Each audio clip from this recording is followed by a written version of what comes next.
Yeah. Birthday.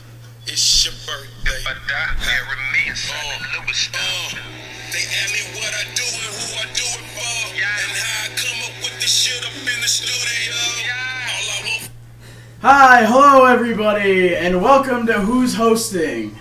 My name is Sheets McQuackin, and I am your host tonight.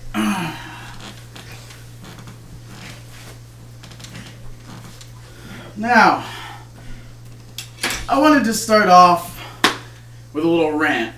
I've been having a tough week, and I moved into a new place with a couple of buddies this week, and I'm ready to rant. I have a roommate that I live with, Nick, who, came to check the place out with us. Now I gotta ask my viewers, everybody, what kind of man asks for curtains? As you can see here, we have curtains. We made them, but they're curtains. This queer kid decided he wanted real curtains. Flowers? Maybe. Who knows? Regardless, we have a lot of questions about him. Now, tonight's guest is going to be SWK. Why don't we welcome him? Hi, how you doing? Welcome to the show. Thank you, man. Yes, yeah, all right. Yeah, what's up? Good Take a being seat, here. take a seat. Love my audience. So, SWK, What up, man? how you doing? He's alright. He's alright. No, all right. Very good, very Just good. be keeping it real up in the BG suit. Let it. Keep going. Okay. Oh, okay. So, why don't you tell us a little bit about yourself? Well, name's SWK. Skinny little white kid, if you know what I mean. If you know what I mean. That's for you, Nick. I'm an upcoming rapper, and I'm white. I guess that just about sums everything up there, doesn't it? Yeah, so I guess I'll just be going. No. We got some more for you. We absolutely got some more for you. Alright. That'd be chill. So, what exactly influenced you to become a rapper? Well, you see, it all started when I was like 3 years old. I was like running around in my diapers. I still had them. It's alright. I wasn't a big boy yet, but I was running around in my diapers, and my mum would always say, you better eat your vegetables. And I was like, I really don't like them, so I really wouldn't eat them. So we had a dog in the house, and what I would do is like, Scraggly was his name because he was a scraggly dog. Okay. He would like come around into the kitchen and stuff, and I'd put like the food on the ground, and he'd eat it. Yeah, absolutely. I actually used to do that as a kid as well. Many years ago. You had a dog named Scraggly? No, his name was Skippy. Oh, okay. Well, that's close. Yeah, absolutely. So, anybody big? Anybody contacted you that, the viewers would know? Rick Ross is pretty big. He contacted me saying like, it's funny that you're a skinny white kid and I'm big, so like, let me contact you. And so he called me, and that's what he said. So I was like, why would you contact me saying I should contact you? I was like, you just did. And he's like, well, I'm a boss, so I can do what I want. The guy's not really that intelligent, but he's big, so don't mess with him. Right, that's right. Rick Ross is a boss. So that's one of the big stars that contacted me, was Rick Ross. Has anybody contacted you about, producing songs with them or something like that? Well, you see, the thing is I'm not really good at that.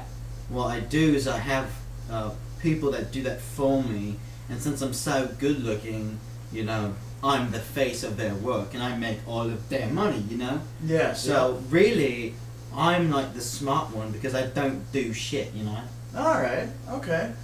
Sounds good. What do you got going on in the future? You got future plans, big things coming up? Well, eventually I'm gonna die, but after that I might have to go to the store because I need eggs bad, Yeah, absolutely.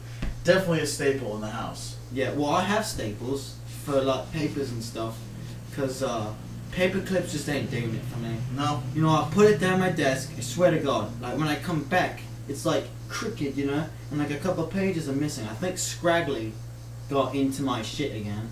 Now, were those your rap documents or? No, it was homework from like 5th grade that I never turned in. But I figured I'd save it because this teacher I had in 5th grade was such a bitch. She would always like say, "Oh, you didn't do your homework, you didn't do your homework. I'm gonna tell your parents on you." And I was like, "Well, you don't have proof that I didn't do it." And she's like, "Well, the fact that I don't have it is proof that you didn't do it." So I've kept that homework sheet ever since for proof, you know, just in case she wants to call me mum again. Yeah, absolutely. What would you consider the highest point in your career? I climbed Mount Everest.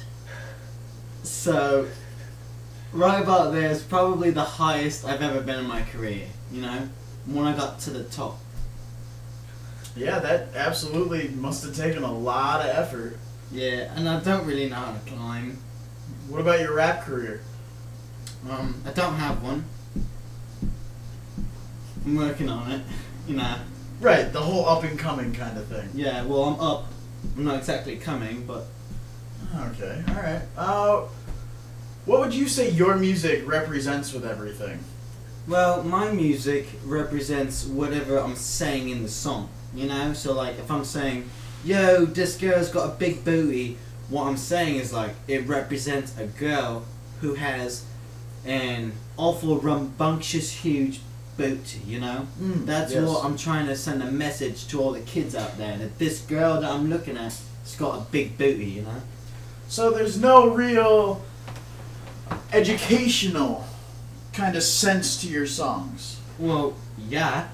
I mean, what kid, if he grows up, is going to want to go with a flat butt, you know? You can go to China for that. So, I'm telling them that, like, this girl with a big booty is, like, that's the image of a woman that you should have, you know? It's, Yeah. it's educational. Alright. So, actually the producers just got a hold of me and they said that you happen to be a pretty decent dancer. Yeah, I can dance. I could do that. Is that as good as you rap, or? Absolutely not. My rapping career is tip-top. Like, ready? I'll spit something right now. Okay. You got a cup? Because I really need to spit. Oh. Can we get a cup out here, please? Just give me 1 second. They're working on it. Thank you for that. Yeah. So that could be my first track, you know? Yeah, oh, absolutely. Alright, well, I'm gonna go up, I'm gonna throw some music on, and we're gonna have you dance for a few, alright? I don't know if it's as good as my rap.